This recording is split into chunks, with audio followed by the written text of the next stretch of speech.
Hello mga kamangyan! What's up? So for today, habang ako, for today, I'm gonna share with you a experience on how I enroll uh, my baby here in China. So, ito yung mga step na ginawa namin. So, lahat ng share ko sa inyo is based on my experience. Hindi ko alam sa ibang lugar or sa ibang city kung ganito rin yung process, lalo na pag without huko ang baby nyo. Kagaya nung in-enroll ko siya. Pero ngayon is may huko naman na si baby. So, later, ituturo ko sa inyo kung paano kami nakakuha ng huko. So, first, nag-enroll kami sa school malapit dito sa bahay. Then, tinanong namin kung ano yung paano mag-process, ma-enroll namin yung baby namin. So, first, in-observe nila si baby, yung baby ko. Kasi which is ang pinapasok ang bata is 3 years old dito sa China. So, since 2 years old pa lang yung baby ko, ipapasok lang namin siya gawa ng, para makipag-communicate siya sa kapwa niya bata na nagsasalita ng Chinese para matuto siya, makapag-adapt siya. So, tinatry namin siya mag-enroll. Pero hindi namin siya pinupush na mag-aral kaagad. Parang ano lang na, play lang. Mag-play siya kasama ng mga bata na kasing edada niya lang. So, ang sabi ng teacher, magkakaroon muna ng 1 day trial period. 1 to 3 days trial period. Bakit? First, is kasi kung hindi siya makikinig, hindi pa siya ganoon nakikinig, yung baby mo, makaka-disturb siya sa ibang bata na nandoon. Kasi, yung mga bata doon is, nadidiscipline nila like, sa pagtulog, sa pagkain. So, napapasunod nila. So, kung yung baby mo is hindi marunong makaintindi or hindi pa ganun nakakaintindi, hindi pa nila pwedeng tanggapin kasi makaka-apekto yun dun sa performance ng, makaka-apekto yun sa ibang bata. Then, second is magpapamedical si baby. So, lahat ng papasok na doon sa school is magpapamedical. So, yung baby ko is nagpa-medical siya. Pero bago ka magpa-medical pala, siguro di mo na makakapasok si baby sa school kung qualified ba siya. Kasi yung 1 day trial or 1 to 3 day trial is gagawin. Pero, nung nakita nung teacher naman yung baby namin is, which is nakapasa naman siya kasi marunong siya makinig that time. And then, nautusan naman na sasabihan naman siya. So, sabi nung teacher, kahit hindi na daw siya trial, pwede na daw siyang mag-start. So, binigyan na kami ng requirements that time.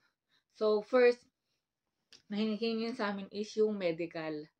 So, yung medical is, papamedical namin si baby, kukunin siya ng dugo. So, kasi dito kailangan bago ka makapasok sa school, yung may bakuna ka. Yung sa atin dito, yung may mark, may peklat, yun. Kailangan, may ganun ka. So, since sa Pinas siya naturukan, pag pinamedical naman siya, ma-identify naman yung, na naturokan siya, na meron na siyang turok dun sa medical. Ang medical is nasa 190 RMB dito. Then yung result is 3 days siya bago ma-release. Then after that, pag nakuha mo na yung result, pwede ka nang mag-diretso ng apply sa school. So ano yung mga requirements? Ulitin natin. Ito na talaga yung mga requirements. Lahat. So first, kasi walang huko si baby. Usually, kailangan ng huko. Kasi kararating lang namin, so wala pang huko that time. So, ang hiningi sa amin, pag walang huko, is yung medical niya, medical booklet, na naka-indicate doon na okay siya, tapos may turok siya dito. And then, yung huko ng tatay, yung household registry, yung Chinese ID niya, at saka yung passport ng baby ko. So, yun lang yung requirements, 4 lang. So, syempre pala, may parang pa pala panlima. Yung panlima is yung payment. Kasi, ang tuition fee nila dito is usually 'pag 1 year mas makakamura ka.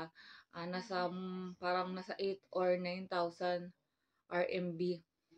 So, kami, nagbabakasyon lang kami that time. So, in-enroll lang namin si baby namin ng per month. So, ang monthly na tuition fee is 1,000 RMB. So, dun sa 1,000 RMB mo is, para sa akin ha, sulit na sulit ka kasi yung school is ang ganda, may playground sa harap, tas ang linis, tapos sa isang estudyante, sa isang teacher, 4 yung estudyante na tuturuan niya, na babantayan niya. Sa isang classroom, siguro more on 20, pero ilan ng teacher doon ay magpo-focus siya sa 4 na estudyante or 2, depende sa sitwasyon. And then, kasama na doon yung meal sa tanghalian. Kasi ang schedule ng pasok nila is 8:30 to 4:30. Usually, 8:30 nag-start, tapos 8 papasok na yung bata. So, 8:30 to 4:30. And then, dun sila mag-meal ng tanghalian, may merienda na, may snacks na. And then, pag tapos nila ng lunch is matutulog sila ng afternoon ng 1 hour, o 'di ba? So parang natututo na yung bata, nakikipag-interact na siya sa kapwa niya bata. Then naalagaan pa siya doon, natuturuan pa siya. So kaya doon namin enroll yung baby namin. Kasi nalilito siya sa pagsasalita.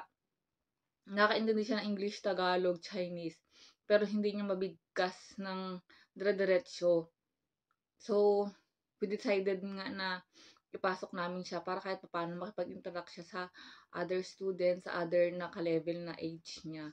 Kasi wala kaming kasama, kundi 3 lang kami. Minsan yung lola niya or yung tita niya dito. So, ganun yung scenario ng pag-enroll namin dito.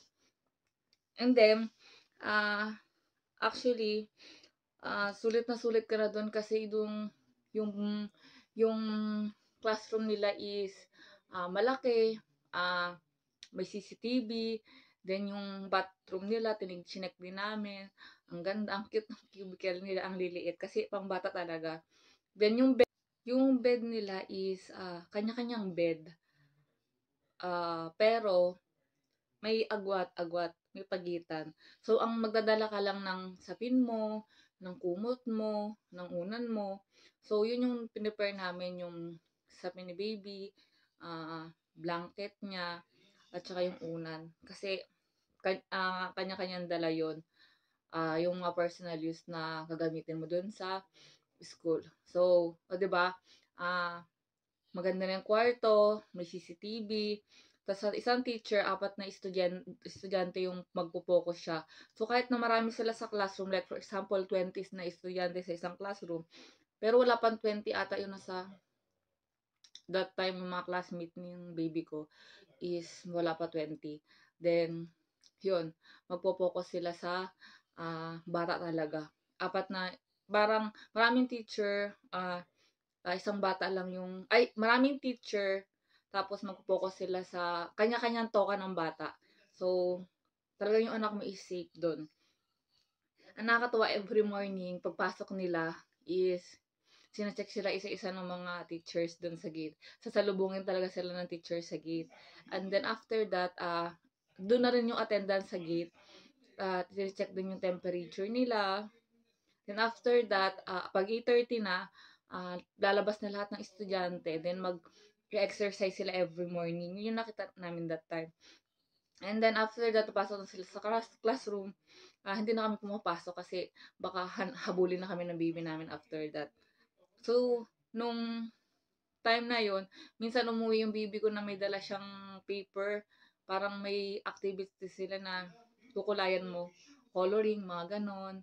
So, hindi na namin alam yung mga ginagawa nila doon. Pero, usually nakita namin, pag sumisilip kami, nanonood sila ng TV, naglalaro sila, ano pa ba yung nakita namin that time. So, may mga activity na ginagawa dun sa school na nakita namin. Then, after, umalis na kami kasi parang sabi ng hubby ko, baka makita kami ng baby, hindi makapag-focus sa school. Tapos nung mga first day of school niya, gusto niya pa pumasok. Then later on, ayaw niya na pumasok. Bakit?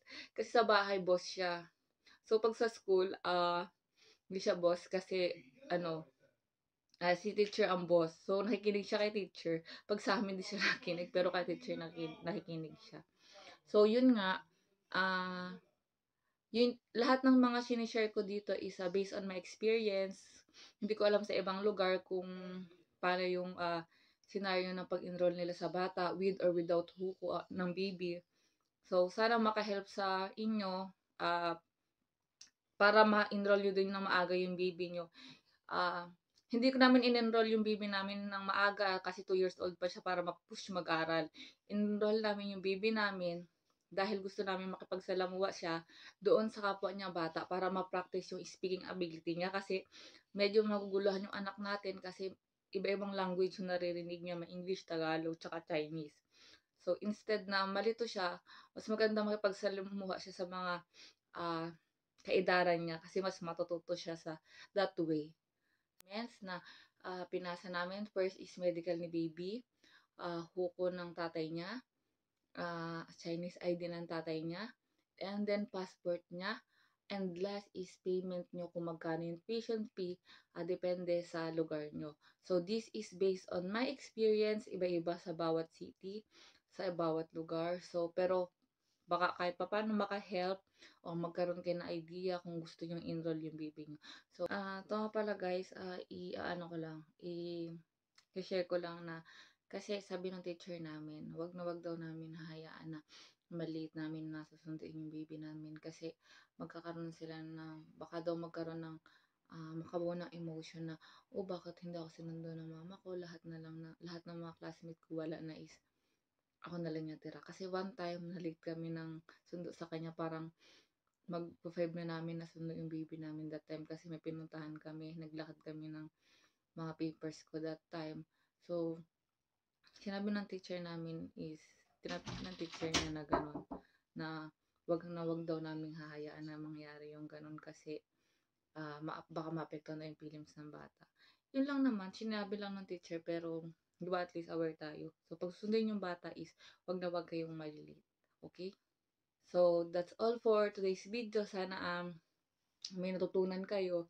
So don't forget to follow me and subscribe. So hanggang dito na lang. Thank you for watching.